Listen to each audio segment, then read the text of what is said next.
Hey everybody, this is Barker, back again with another installment of Be a Better GM. So let's just rock and roll.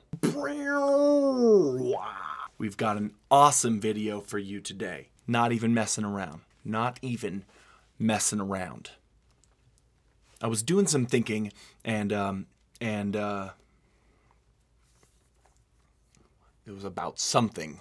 Basically, my first video that I had ever posted on YouTube was a very basic tutorial on how to build a world. But there's something I didn't talk about in that video that a lot of people have problems with. And it is, drum roll, how to make a map. A map. That's like the most important part of a world. Like, what would Lord of the Rings be without the map of Middle Earth that you can bust out and just trace the path of the Fellowship?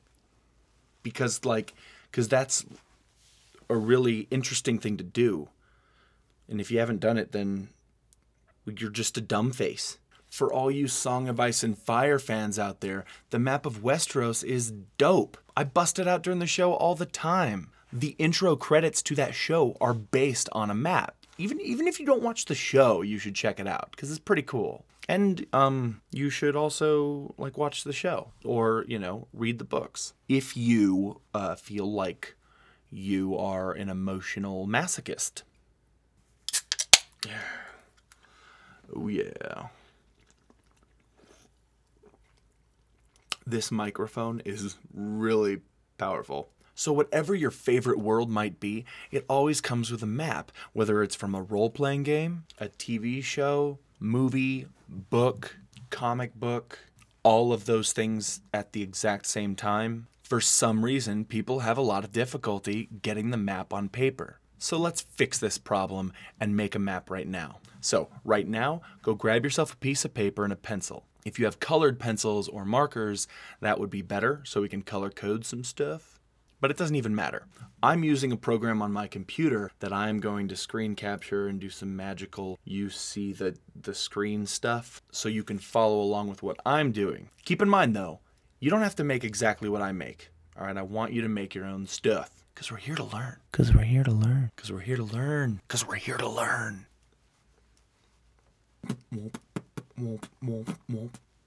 Okay, you ready to go? Let's do this. All right, here we are. I am inside this this app that I got called Sketchbook Express. It's pretty cool. I've only used it for about 5 minutes. So let's do this. First thing I'm going to do is something that you might not be able to do. I'm going to turn the entire background this ocean color blue. That way I can create the land in a pretty cool way. Then I'm going to get a black marker, or you take your pencil or pen, whatever, and you're going to start drawing. Now before you do, take a look how I do it, because there's a little bit of strategy. I don't know, you might get some pointers, or you might stop watching this video. Either way, you do what's best for you. Okay, so I'm going to start making the outline of a continent right here. I'm using a mouse right now, so this is kind of pretty simple. You got your basic outlines. Kind of looks like a fractal. It's not perfect, but that's not too bad.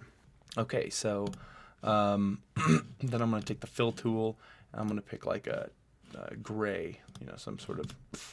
Now, here's the thing. We're also going to want some kind of like islands on the side, smaller continents, you know what I mean?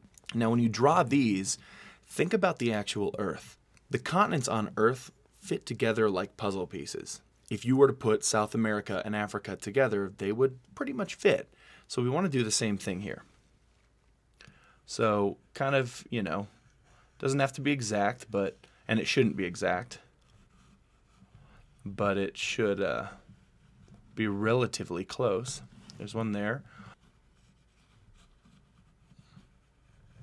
Something like that. You like these shapes. You see the U's? You want to do a lot of U's. Then we're going to put some islands.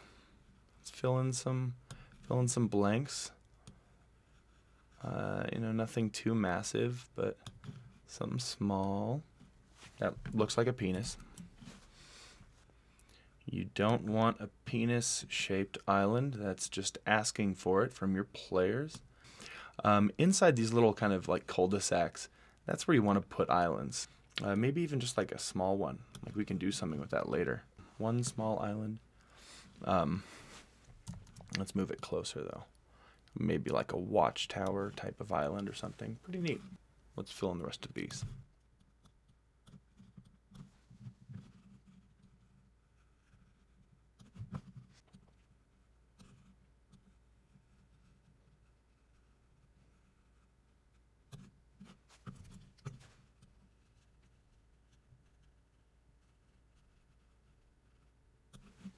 Okay, so now I got some nice, you know, just basic stuff. You don't need to fill in all of this. In fact, you kind of want some ocean, and you can add more islands later. That's like pretty much the best part of making your world is continuing to add it. This land seal.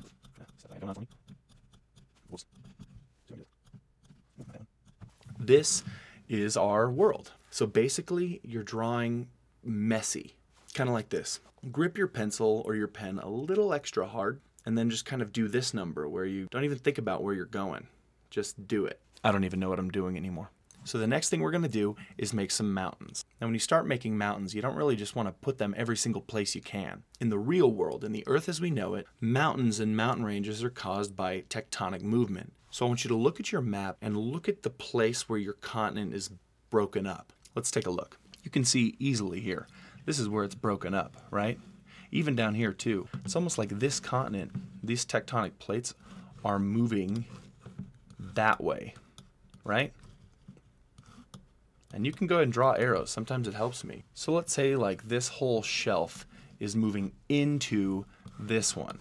Your mountains are going to be right here. Okay, so let's draw them. Very, very easy to draw mountains.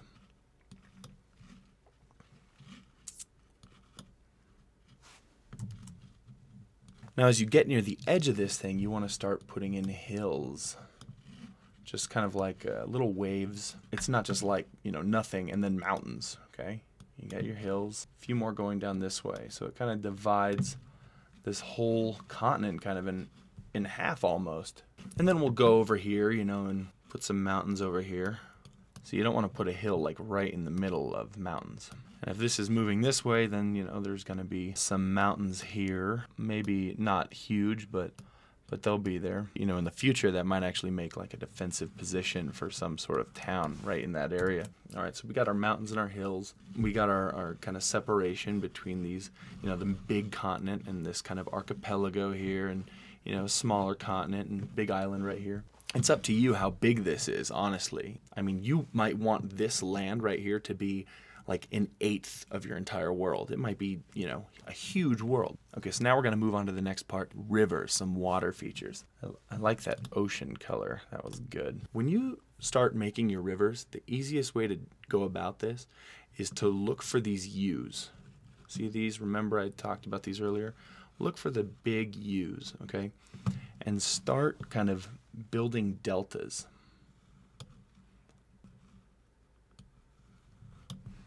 You want the river to start in the mountains, then it goes downhill. This doesn't really look too realistic because it's only one river.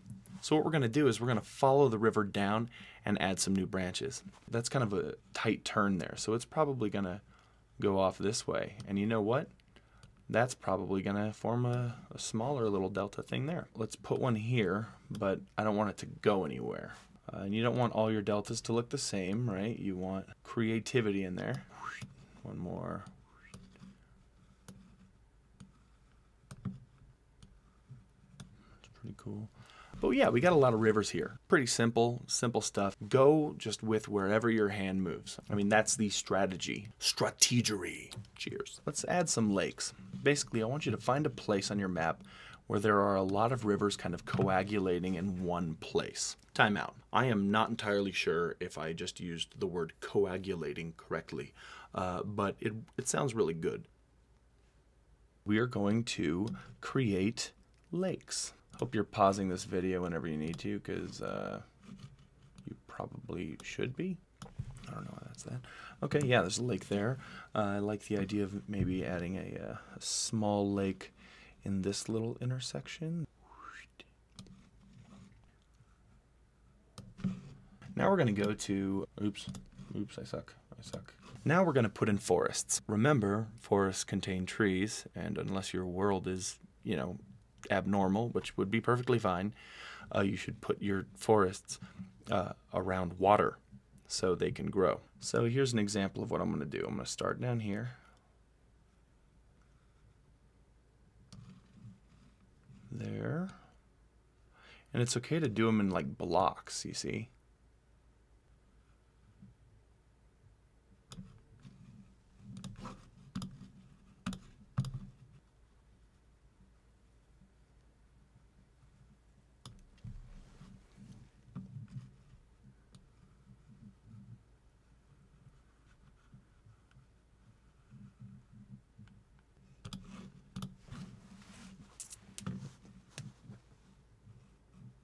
All right, so you might want more forest than this, you might want less.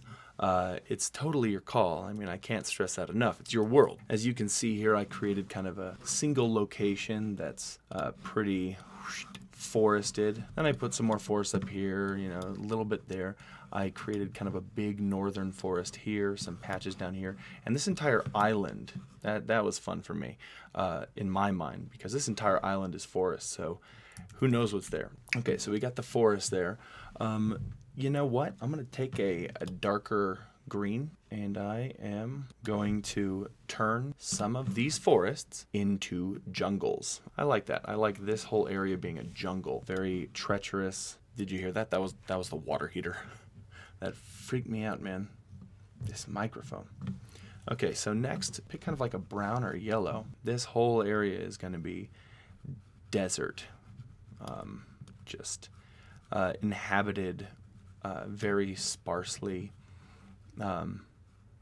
It's good to have all different types of environments, you know.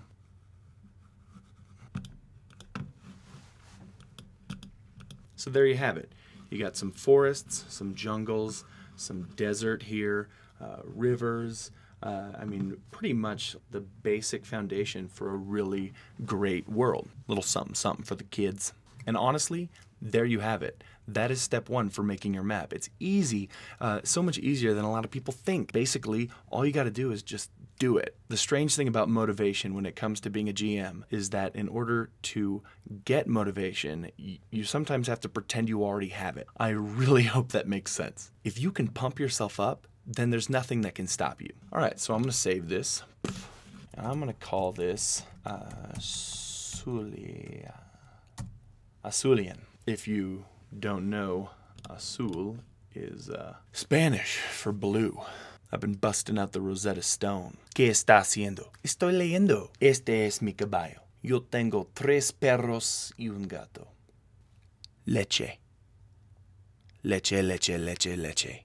Whew. So I hope you enjoyed step 1 of building our map. I hope it will help you in the future creating a map for yourself. And just in case you're not designing a world right now, I have a little surprise for you. Something occurred to me the other day, because things sometimes, you know, occur to me.